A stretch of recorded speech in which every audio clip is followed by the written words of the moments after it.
Hello everyone. तो इस video में हम एक्सरसाइज 1B का एग्जांपल नंबर 2 सॉल्व करेंगे। तो देखते हैं क्वेश्चन क्या है। क्वेश्चन है simplify each of the following and so that the result is a composite number. ठीक है, तो यहाँ पे हमको दो नंबर्स एक्सपेंडेड फॉर्म में दिए हैं, इनको सिंप्लीफाई करके प्रूफ करना है कि ये कंपोजिट नंबर है। ठीक है, अब ध्यान से समझेंगे कंपोजिट नंबर किसको बोलते हैं। तो कंपोजिट नंबर वैसा नेचुरल नंबर होता है या फिर बोल सकते हैं वैसे पॉजिटिव इंटीजर होता है जिसके दो से अधिक फैक्टर्स हो। ठीक है, फैक्टर्स किसको बोलते हैं, जो गिवन नंबर को एग्जैक्टली डिवाइड कर दे। जैसे फॉर एग्जांपल अगर हम बोलते हैं 4 के कितने फैक्टर्स होंगे, तो 4 को कौन कौन सा नंबर एग्जैक्टली डिवाइड कर सकता है। तो 4 को 1 डिवाइड कर सकता है, 2 कर सकता है और खुद 4 कर सकता है। तो इसके कितने फैक्टर्स है, 3 फैक्टर्स हैं। तो इसको हम क्या बोलेंगे, कंपोजिट नंबर बोलेंगे। जस्ट वैसे ही अगर 6 का बात करें, 6 को 1 डिवाइड कर सकते हैं, 2 कर सकता है, 3 कर सकता है और खुद 6 कर सकता है। इसके 4 फैक्टर्स है, तो ये भी क्या होंगे, कंपोजिट नंबर्स। ठीक है, तो वैसे पॉजिटिव इंटीजर्स जिसके 2 से अधिक फैक्टर्स होते हैं उनको हम कंपोजिट नंबर बोलते हैं। और याद रखेंगे 4 सबसे स्मॉलेस्ट कंपोजिट नंबर होता है। ठीक है, और प्राइम नंबर जिसके एग्जैक्टली दो ही फैक्टर होता है, 1 एंड इटसेल्फ, उसको प्राइम नंबर बोलते हैं। ठीक है, तो कंपोजिट नंबर क्या होता है, प्राइम नंबर क्या होता है, इसको हम डिटेल में बताए हैं, इंट्रोडक्शन वीडियो आप जाकर देख सकते हैं। ठीक है, एनसीईआरटी की प्लेलिस्ट में मिल जाएगा या फिर हम इसको डिस्क्रिप्शन बॉक्स में भी आप जाके देख सकते हैं। ठीक है, चलिए फिर तो पहले हम क्या करेंगे, एक एक करके दोनों को सिंप्लीफाई करेंगे और चेक करने की कोशिश करेंगे कि इसके 2 से अधिक फैक्टर्स हैं कि नहीं है। ठीक है, 2 से अधिक फैक्टर्स होंगे तभी जाके वो क्या कहलाएंगे, कंपोजिट नंबर कहलाएंगे। ठीक है, अब कैसे करेंगे सिंप्लीफाई, बहुत ध्यान से देखेंगे यहाँ पे। तो सबसे पहले हम पहला करते हैं। ठीक है, तो नंबर दिया है 5 into 13 into 5 into 11 into 13 plus 13। ठीक है, तो कैसे सिंप्लीफाई करेंगे, तो हम देख पा रहे हैं कि इस नंबर में 13 और यहाँ भी 13, दोनों से 13 कॉमन कर सकते हैं।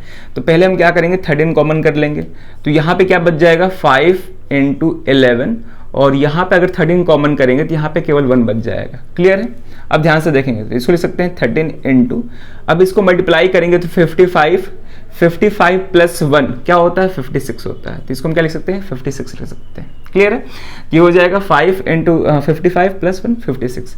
अब इसको फर्दर जब सॉल्व करेंगे तो ये हो जाएगा 13 इंटू 56 को हम 7 इंटू 8 लिख सकते हैं। 7 8 जा क्या होता है, 56 होता है। अब ध्यान से समझेंगे, यहाँ पे हम ये पढ़ते आ रहे हैं कि किसी भी नंबर को हम कुछ फैक्टर्स के प्रोडक्ट के फॉर्म में लिख सकते हैं या कुछ प्राइम फैक्टर्स के प्रोडक्ट के फॉर्म में लिख सकते हैं। ठीक है, तो यहाँ पे ध्यान से देखेंगे, यहाँ पे जो नंबर्स गिवन है उसको हम कुछ नंबर के फॉर्म में, कुछ नंबर के प्रोडक्ट के फॉर्म में लिखे हैं।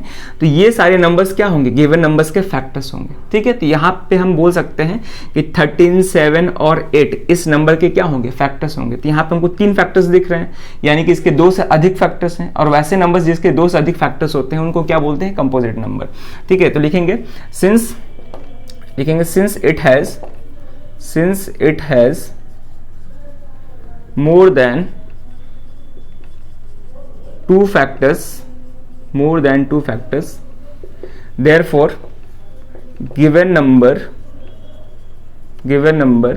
is a composite number,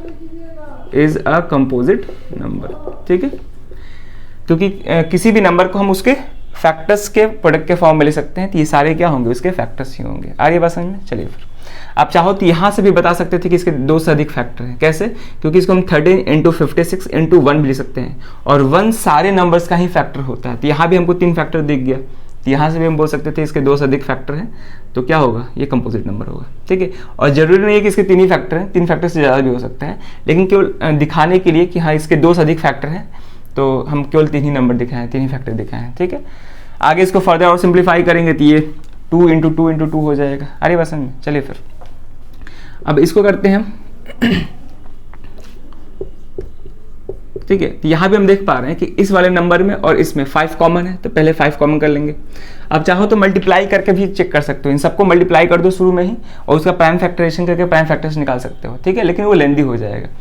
तो हम क्या करते हैं, कॉमन करते हैं। तो कॉमन करेंगे, यहाँ से 5 कॉमन हो जाएगा, तो क्या बच जाएगा, 6 इंटू 4 इंटू 3 इंटू 2 इंटू 1 बच जाएगा, और यहाँ भी क्या बच जाएगा, 1 बच जाएगा। तो ये हो जाएगा 5 इंटू, मल्टीप्लाई करेंगे सबको तो कितना हो जाएगा ये हो जाएगा 6 4 जा 24, 3 जा 72 और 72 2 जा कितना हो जाएगा 144, और 144 प्लस 1 कितना हो जाएगा 145 हो जाएगा।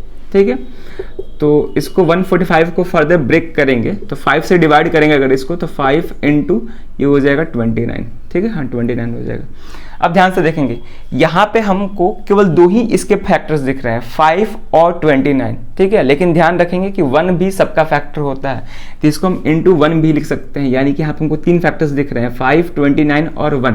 तो लिखेंगे since it has 3 factors therefore it is a composite number,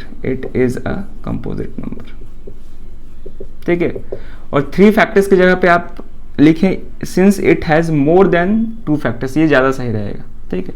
जरूरी थोड़ा ना कि इसके 3 फैक्टर्स है, 3 से ज़्यादा भी हो सकता है, क्योंकि हम सारे फैक्टर्स तो निकाले नहीं है। तो लिखेंगे since it has more than 2 factors therefore it is a composite number, ठीक है। तो इस तरह से सिंप्लीफाई करके हमको चेक करना था कि ये कंपोजिट नंबर है कि नहीं है, ठीक है। तो गिवन नंबर क्या है हमारे, कंपोजिट नंबर है, ठीक है। तो चलिए फिर इस क्वेश्चन में इतना ही था बस। तो इस वीडियो में ये क्वेश्चन रहेगा, अब मिलते हैं नेक्स्ट वीडियो में नए क्वेश्चन के साथ। Thank you.